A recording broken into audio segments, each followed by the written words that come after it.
Michael manipule-t-il les images? En 1985, des clichés incroyables de Michael Jackson endormi dans un caisson à oxygène défrayent la chronique. Et pourtant, la chambre hyperbare serait une folle rumeur que la star elle-même se serait amusée à inventer. Lorsque l'affiche du projet Believe est diffusée au public, les fans de Michael y trouvent d'autres raisons de douter. Michael continue-t-il de leur envoyer des messages?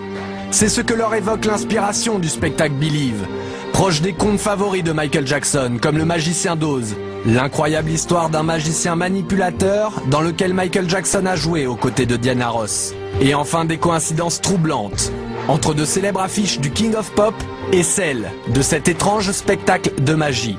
La vérité se cache-t-elle derrière Believe? Les fans veulent y croire et y voir une fois encore un signe de Michael Jackson. Julie Boisvert est l'une d'entre eux. Qui est Julie Boisvert? Après le décès de son idole, Julie Boisvert se lance dans un voyage sous forme de pèlerinage sur les lieux symboliques de la vie de Michael. C'est comme si je perdais un membre de ma famille.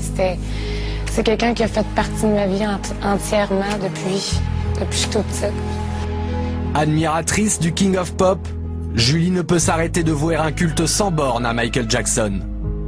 À tel point qu'elle décide de mener l'enquête, analysant les circonstances autour de cette disparition soudaine et faisant naître le doute sur Internet, à travers un montage vidéo précis et inquiétant. Michael Jackson aurait-il pris les traits d'une autre personne? Les proches de Michael sont catégoriques.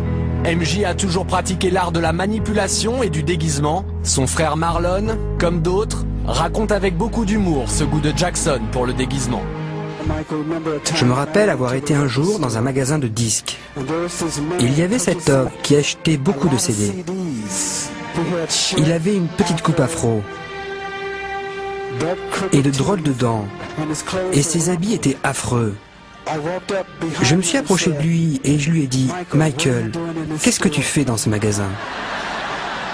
Face à cette fascination de Michael pour la transformation, de nombreux blogs relayent une étrange rumeur. La star continuerait d'apparaître en public, systématiquement déguisée pour pouvoir observer ses proches et sa famille depuis sa mort, et notamment le jour de son propre enterrement. Le doute sur la mort de Michael serait donc encore possible, alors quand apparaît sur le réseau social MySpace un étrange personnage nommé Dave, les fans n'en croient pas leurs yeux. Dave serait-il Michael Jackson? En 1983, un enfant nommé Dave fait la une des médias. Victime d'un incendie criminel perpétré par son propre père, l'histoire de Dave va émouvoir Michael Jackson. La star lui jure alors une amitié éternelle. J'ai senti une main se poser sur mon épaule et je me suis retourné. C'était Michael. Et vous savez quoi, Larry? Ce jour-là, nous nous sommes promis une amitié qui ne finira jamais. Soudainement, en septembre dernier, Dave réapparaît sur le plateau de Larry King.